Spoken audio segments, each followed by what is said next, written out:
In chapter 6, we have a terrible, terrible story where the sons of God went into the daughters of man and giants were born.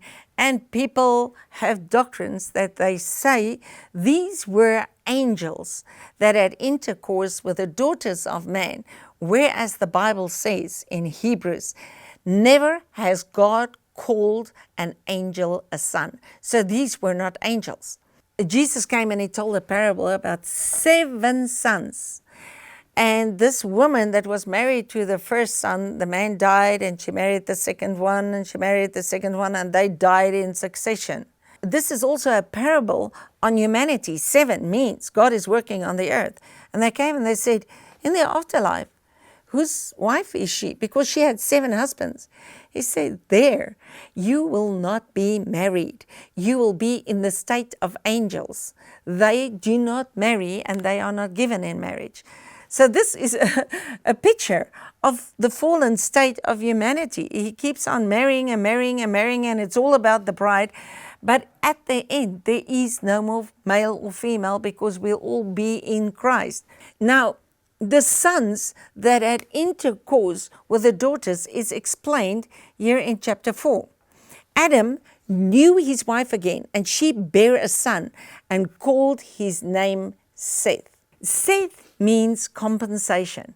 Adam had 2 sons. The elder killed the younger, which was a picture of Adam himself and Christ. But there's another generation coming, and this is the generation of compensation, or the sons of God. And the seed line of Adam is completed in Seth, because Cain and Abel was a parable. But remember, the times and happenings intersect in the spirit realm. So this seed line of Seth is of major importance, and we know this is the seed line that was totally destroyed in the flood. But it goes beyond the flood, and it's literally the seed line of humanity. Because the 7th from Adam was Enoch, and Enoch didn't die. He walked with God. The word was halak. It means he walked and conversed and had communion with one person. And you know what? He lived 365 years. In other words, a spiritual year, in a time where everybody became 900, 800 years. This is a full, complete time for God, and it portrays the 7 ages of time, because in 1 Corinthians 15 he says, we shall not all die, but we shall all be changed in a twinkling of an eye. So that would be the end of time. When we read the Bible, we must really discern the beginnings and endings, because there's a beginning of creation, there's a beginning of time, there's the beginning of worlds and generations, and there's the beginning cycles of lives, and there's endings. So this generation is going to experience the first ending, but they also portray the whole generation of humanity. So the 10th from Adam, 10 meaning complete, was Noah. And Noah means rest. When Noah was born, his father said, this man is going to rid us from the curse of the earth. And his name was Rest. So Noah was the beginning of the next world that was started, or the next dispensation that was started. But his name is Rest, and he is the 10th. So at the end, when there is no more death and the sons of God will manifest, then we are at the end of time, where God is the beginning and the ending of time. So we will be back in day 4, where the day of death broke out, or the cycle of knowledge. And what will we have at the end of time? We will have the fullness of knowledge. So this is where we are entering now. There is a revolution in knowledge, yet they cannot create life. So when time is wrapped up, not rapture, time is wrapped up, it's right here on earth, then we will be back on course, and there will be 3 ages, because Ephesians talks about the ages to come. On earth, you have seasons or generations. and it was ages that was passed. But from the cross, there's one age. But Ephesians says the ages to come. So when the sons of God are manifested, then we'll still have 3 perfect time periods bringing the earth to restoration. And nobody really knows what the final end will be but rest. And Noah is the picture of that man. So what is very interesting in the generation of Adam, where we go to the generation of Cain, he's just said he begot that one, and that one begot that one, and that one begot that one. In Seth, God gave Adam another seed. And he says, Adam knew his wife, and he bare a son and called his name Seth. For God, he says, hath appointed me another seed instead of Abel, whom Cain slew.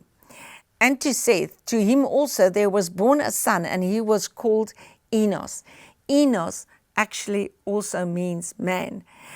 Then began men to call upon the name of the Lord. Now remember, Cain and Abel brought offerings, but from here, men started calling on the name of the Lord. And what happens to this seed line is so amazing, because the way it is written, there are only 2 seed lines that are written like that. And that's the seed line of Adam and the seed line of Abraham, because it really gives the timing exactly. This book was written after the flood, and the detail that we find in all these seed lines and in the flood story is amazing. What happened to Moses on that mountain, he was literally transported to these places in the spirit. Now he says, this is the book of the generations of Adam. In the day that God created man, and the likeness of God made he him. The wording is so crazy.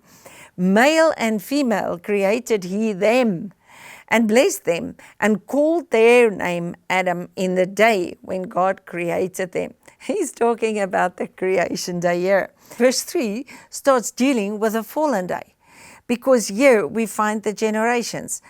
And Adam lived 130 years and begat a son in his own likeness, after his own image, and his name was Seth, also man. And the days of Adam after he had Seth were 800 years, and he begat sons and daughters. And all the days of Adam that he lived was 930 years, and he died.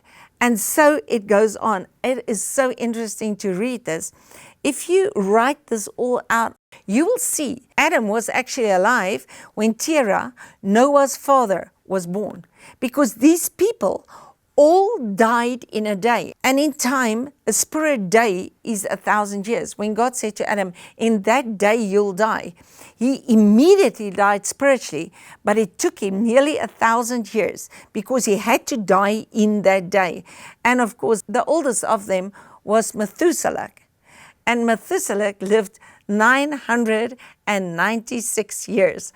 If you take the amount of years that everyone lived before they had children and you add it up, you will see that it's not exactly a day before the flood came from Adam. Because when it comes to the water and the fire, there's always like this injury time. And 2 Peter 3 tells us the first world was destroyed with water, the second one with fire. And people say, well, this is not working because everything stays the same.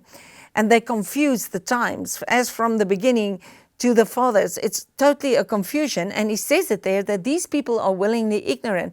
He says, but God is not slack concerning his promises and his times, but he yearns for everybody to be saved. So what we find here is God actually stretched the time for them that they can be saved, but they didn't. So they all died within the first 900 years.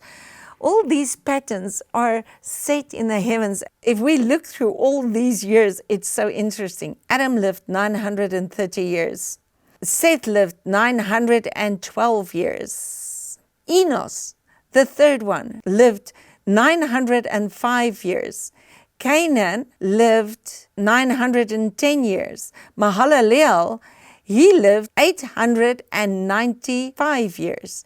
Jared lived 962 years. Enoch lived 365 years. All the days of Enoch were 365 years. Enoch walked with God, and he was not, for God took him, resembling the seventh generation, the seventh day from Adam, which we have just entered. And when the fullness of knowledge and the fullness of time is exactly the same thing.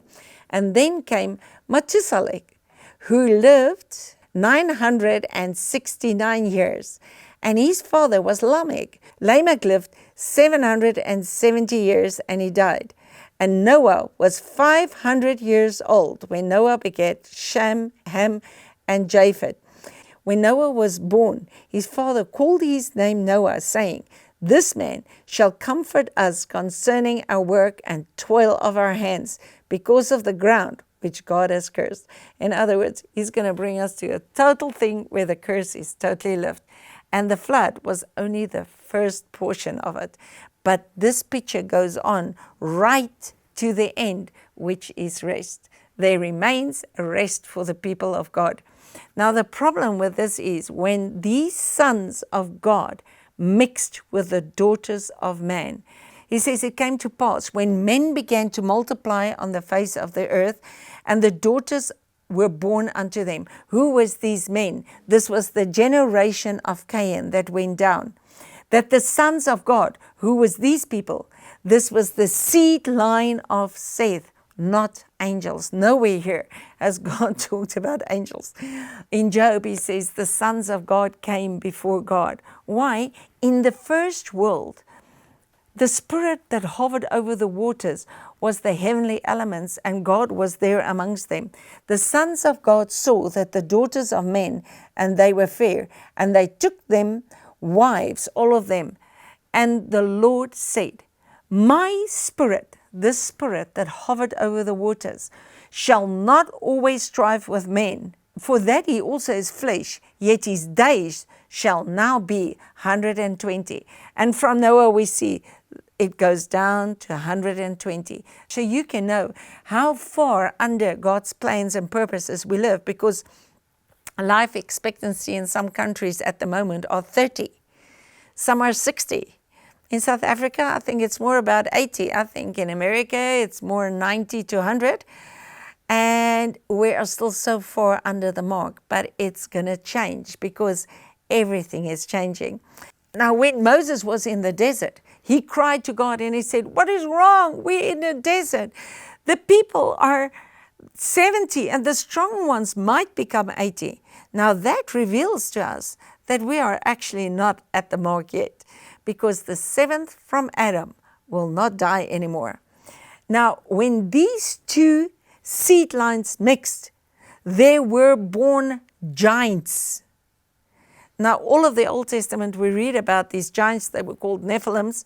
Please don't go to the apocryphal books and books that are not in the Bible. All the answers are in the Bible. Before you don't understand everything in Genesis and Revelation, don't read other books, because it sets you on wrong detours and you are lost in the corridors of time waiting for the Nephilims and the Ephilims and the bees and the false prophets and the dragons. Listen, the next thing on God's agenda is we shall not all die, but we shall all be changed. Now, if you go into the generation seed lines, in Matthew you read Jesus, son of David, son of Abraham. Abraham killed the kings because God doesn't want us kings in that fallen state after the flood. And David, he killed the giants because Israel didn't take their promised land. These seed line came through, and we read about Og, the king of Og, and how big his bed was. There's everywhere on the earth, there are graves of these giants. I actually visited a grave of a giant in Madagascar, and they come from this time. There were giants on the earth in those days, and also after that, when the sons of God came unto the daughters of men, and they bare children to them, and the same became mighty men, which were of old, the men of renown. Nimrod, that built Babel, was one of these giants. So what is these giants? Anything else but we are lifting ourselves up and humanity that wants to be great. But God came right into this fallen state.